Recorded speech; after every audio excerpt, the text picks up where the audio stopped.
All right. Congratulations, first of all, on making it through the introduction, Module 1 and Module 2 of the Copywriter's Playbook. We're back here for Module 3. And this module will be a little bit shorter, but I want to share with you 5 of the most common amateur pitfalls to avoid like the plague. And when I first got started in copywriting, I used to do these all the time, especially the first one. And I know as soon as I give it away, you're going to see all the ways that you've done that in your own copy. But when I first got started as a copywriter, this is, obviously years and years back, but I used to commit all of these pitfalls like crazy. Especially, the third one, I'll just give you a little hint. It's about worrying or caring what people think.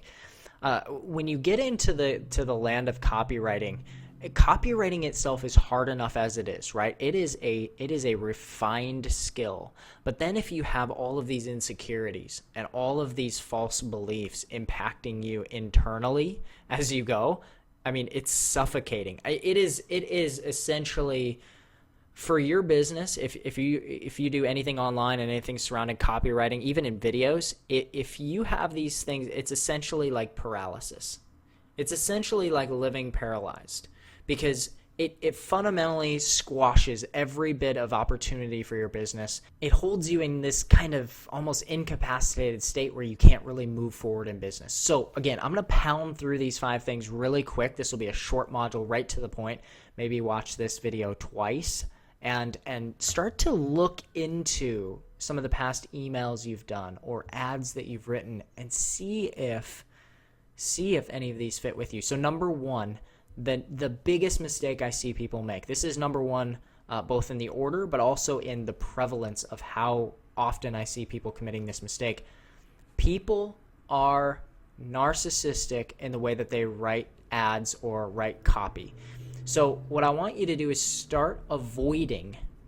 avoid writing copy that only you would buy or only you would believe. So your DNA, your psychology, there's a little bit of self-knowledge that needs to come in here, but your psychology, your DNA, how you're wired is a certain way. And if you only ever write to that specific one, well, there's dozens and dozens of different personality types that just aren't going to relate.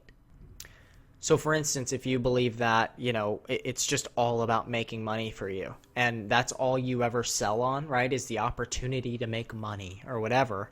So guess what? If you only ever sell on the opportunity, right, to make money online, well, the other people who have deeper value triggers, right, who buy things to keep their family safe, or who buy things to secure their future or whatever, those are the bigger values for them. Well, guess what?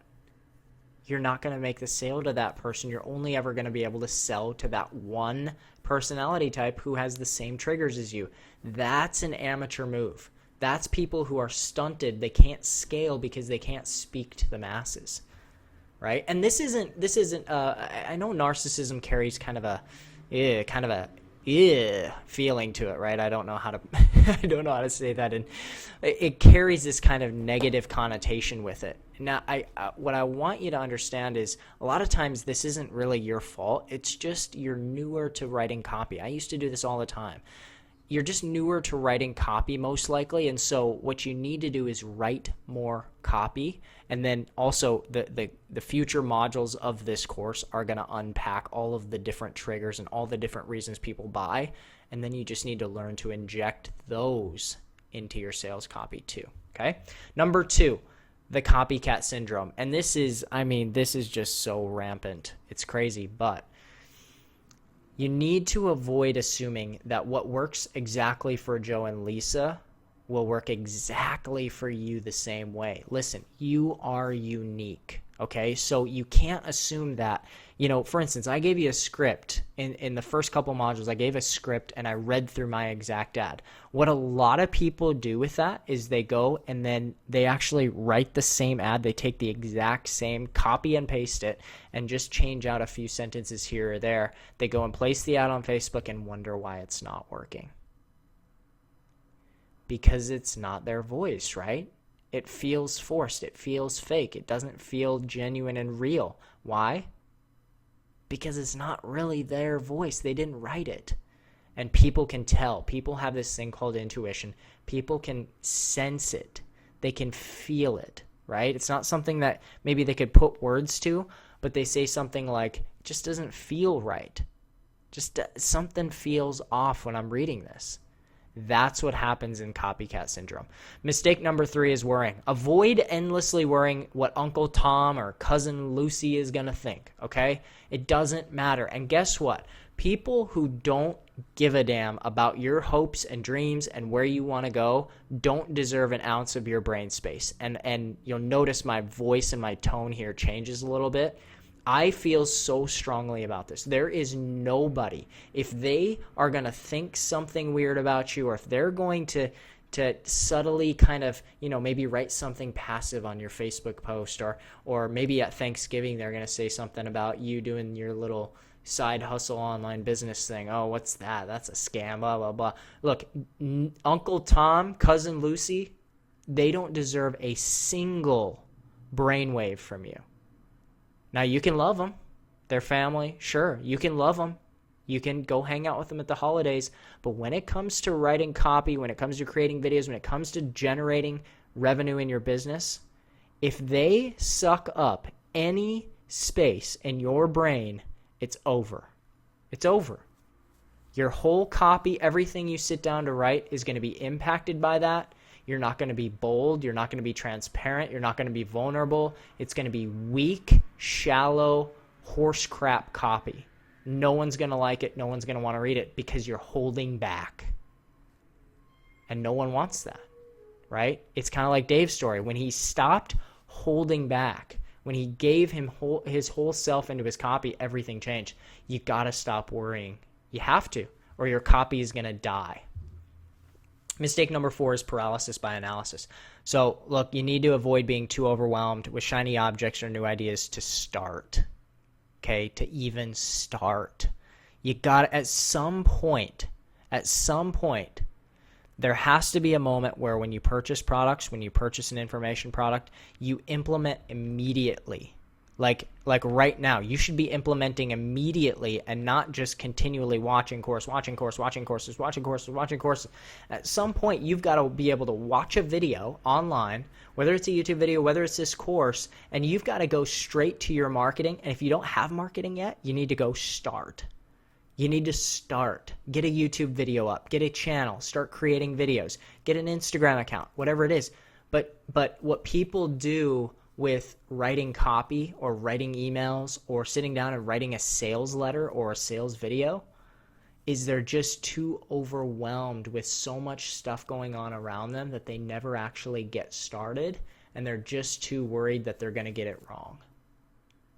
There's so much worry and anxiety, and you've got to begin to learn to love the process of becoming a great copywriter. It's a process. It doesn't happen overnight. Mistake number 5, I'm not talented. All right, you need to avoid the belief that some people have a gift of copywriting.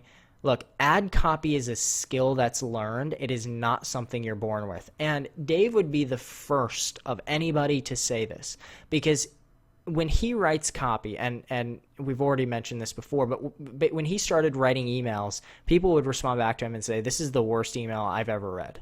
I mean, typos, grammar errors, all of this stuff. Even to this day, he's still got Grammarly. Some of his grammar is just hideous, okay? And he wouldn't even care that I'm saying this. Some of it's just terrible. This is not a talent. If this was a talent, Dave Sharp would still be homeless. He would still be on the streets. I mean, there's no way. This is not a talent. It's day after day after day after day, writing copy, creating courses, creating emails, writing video sales letters.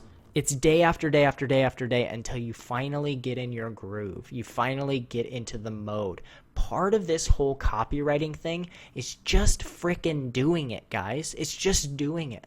It's just actually opening up and just saying, I gotta go. I gotta start writing emails every single day. I gotta write 1 email per day. I gotta be religious about it.